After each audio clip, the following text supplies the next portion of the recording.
Ne pensez plus aux événements passés. Les rapports médicaux disant que ceci est sérieux, ceci est grave, tu vas mourir. Tu ne mourras pas, mon frère. Tu ne mourras pas, ma soeur. Et le résultat de cette analyse qui dit que ceci est grave, ceci va continuer jusqu'à la fin de ta vie. Non, ça ne continuera pas, mon frère. Ne vous souvenez plus des événements passés et ne considérez plus les choses d'anciens. Voici, je vais faire une chose nouvelle. Une chose commence ce matin dans vos vies au nom de Jésus. Le Seigneur a dit que je vais, il dit je vais. Je vais faire une chose nouvelle. Et il continue disant sur quand est-ce que mon miracle va venir? Quand est-ce que ton miracle va venir?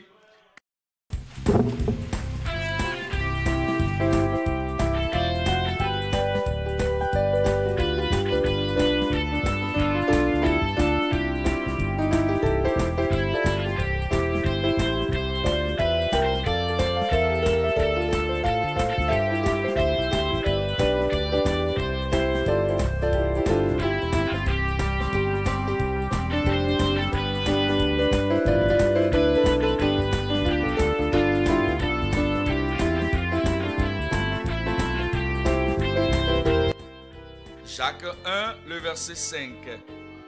Si quelqu'un d'entre vous manque de la sagesse, qu'il la demande à Dieu. Cette sagesse, cette phrase est vraie à propos de la sagesse et à propos de quoi que ce soit dans notre vie. Si quelqu'un d'entre vous manque de la sagesse, si quelqu'un manque de la puissance, si quelqu'un d'entre vous manque de la guérison, si quelqu'un d'entre vous manque de miracle, si quelqu'un d'entre vous manque de promesses de Dieu dans la vie, si quelqu'un manque de quelque chose qu'il demande de la part de Dieu. Et comment va-t-il demander? Qu'il demande à Dieu, qui donne à combien de gens maintenant? Qu'il donne à tous simplement et sans reproche. Et elle lui sera donnée. Dieu merci, je reçois ce matin. Et cela lui sera donné. Vous en recevrez au nom de Jésus. Mais en pensant à cela, vous devez voir maintenant le verset 26. Si quelqu'un croit être religieux, sans tenir sa langue en bride, mais en trompant son cœur, la religion de cet homme est vaine.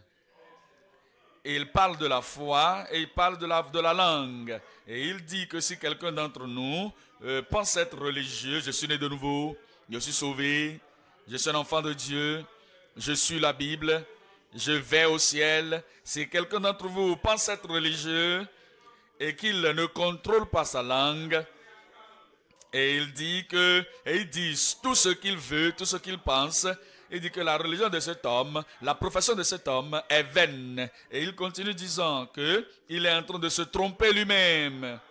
Regardez le chapitre 2, le verset 17, Jacques 2, 17. Si il en est ainsi de la foi, si elle n'a pas les œuvres, elle est morte en elle-même.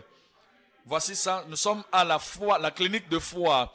Et la foi doit être mise dans l'action directe, l'opération directe, afin que nous ayons la foi avec les actions. Parce que la foi sans les actions, la foi sans les œuvres, la foi sans la démonstration est comme un sac vide qui ne peut pas tenir debout. Et la Bible dit qu'elle est morte. Et c'est une foi qui doit aller de pair avec vos actions. Votre foi doit aller de pair avec votre déclaration. Et votre foi doit aller de pair avec la démonstration de ce que vous croyez. Regardez le verset 20. Le verset 20, elle déclare que veux-tu savoir, ô homme, vain, que la foi sans les œuvres est inutile. Si tu dis que je crois, ta vie doit être en accord avec ta foi. Tes actions doivent être en accord avec ta foi et tes propos, tes activités doivent être en accord avec ta foi. Voyez que le verset 26 maintenant, il dit au verset 26 que comme le corps sans âme est mort, de même la foi sans les œuvres est morte. Et il voudrait que nos vies parviennent à la vie et que la foi revienne à la vie, que la confiance en Dieu revienne à la vie. Afin que une partie de la façon de vous démontrer de ce que vous dites de votre bouche, Regardez le chapitre 3 maintenant. Jacques chapitre 3 et le verset 5. De même, la langue est un petit membre et elle se vante de grandes choses. Voici, comme un petit feu peut embraser une grande forêt. Verset 6. La langue aussi est un feu. C'est le monde de l'iniquité. La langue est placée parmi nos membres, souillant tout le corps. Et il continue disant, et s'enflammant le coup de la vie, étant en elle-même enflammée par la géhenne. Et il nous dit, au verset 10, de la même bouche sortent la bénédiction et la malédiction. Il ne faut pas, mes frères, qu'il en soit ainsi. Voyez-vous, il y a des gens, ils vont parler de la foi un moment et parler de l'incroyance le moment qui suit. Ils vont parler des problèmes, bien des promesses de Dieu un moment et le moment qui suit, ils vont parler des problèmes de la vie. Ils vont parler, penser au ciel et après cela, ils vont parler de l'enfer au même moment. Ils vont penser du progrès et après cela, ils vont parler de l'échec. Le moment qui suit, il dit que mes frères, ça ne doit pas être ainsi. Si vous dites la foi, que la foi continue d'être dite. Si vous croyez à Dieu, que cela continue. Et si vous dites ceci va se passer, ma montagne va se déplacer, continue de le dire et cela va se déplacer. Je dis continue de le dire et cela va se déplacer. Voilà, nous venons maintenant dans le chapitre 4 de Jacques, le verset 6. Chapitre 4, le verset 6. Il accorde au contraire une grâce. Dieu merci, moi j'aurai plus de grâce ce matin. Je dis ce matin, toi tu auras plus ce matin. Il dit qu'il accorde au contraire une grâce plus excellente. C'est pourquoi l'Écriture dit Dieu résiste aux orgueilleux, mais il fait grâce aux humbles. Le Seigneur nous a rassurés à travers les propos qu'il a faits au travers de l'apôtre Paul que ma grâce te suffit. Dans tout ce que tu traverses, ce matin, la grâce est disponible. La grâce abondante et la grâce suffisante. Mais rappelle-toi qu'il résiste aux orgueilleux, mais qu'il fait grâce aux humbles. Verset 7, il dit, soumettez-vous donc à Dieu, résistez au diable. Résistez au diable. Je dis, résistez au diable. Regardez-vous, il y a des gens, ils vont dire, je ne sais pas comment, je n'ai pas pu me garder, Satan m'a fait faire cela.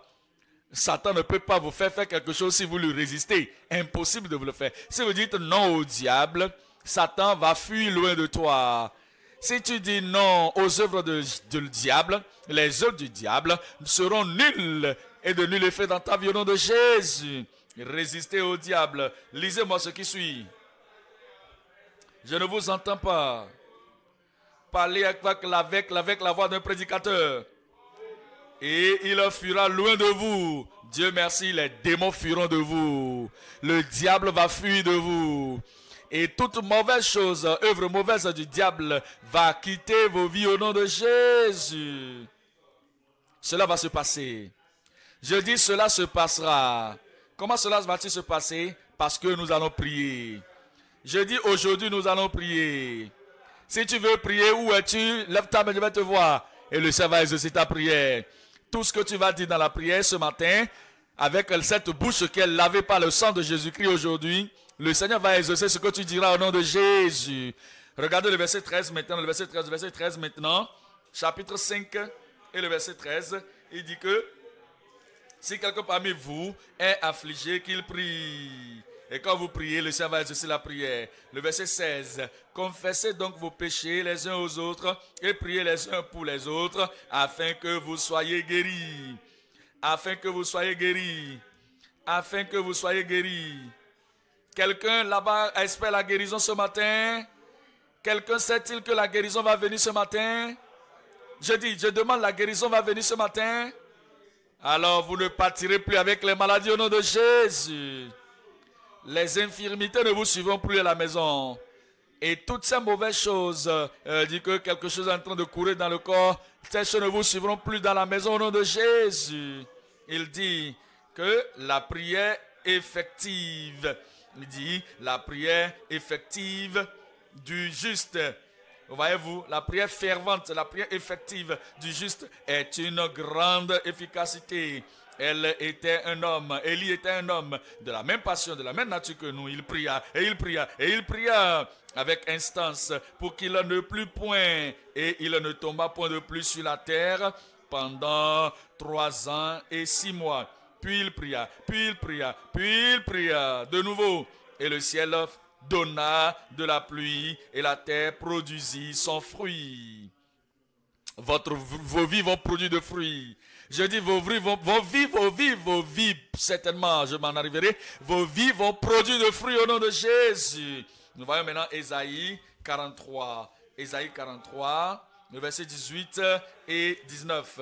Ésaïe 43, verset 18 et 19. Ne pensez plus aux événements passés. Les rapports médicaux disant que ceci est sérieux, ceci est grave, tu vas mourir. Tu ne mourras pas, mon frère. Tu ne mourras pas, ma soeur. Et le résultat de cette analyse qui dit que ceci est grave, ceci va continuer jusqu'à la fin de ta vie. Non, ça ne continuera pas, mon frère. Ne vous souvenez plus des événements passés et ne considérez plus les choses d'anciens.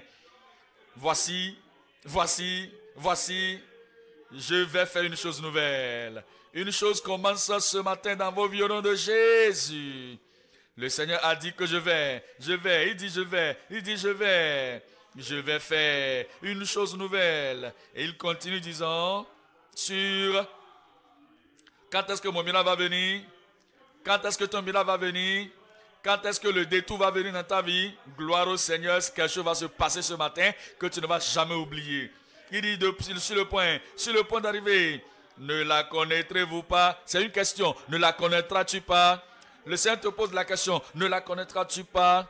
Je ferai un chemin dans le désert. Vous sortez de ce désert. Il y a un chemin. Et il va vous faire un chemin dans votre désert. Et vous sortirez tête haute au nom de Jésus. Et il dit, et des fleuves dans la solitude, et des fleuves dans la solitude, non seulement des asperges d'eau, ou bien des gouttelettes d'eau, mais il y aura des rivières, des fleuves dans le désert de votre vie au nom de Jésus.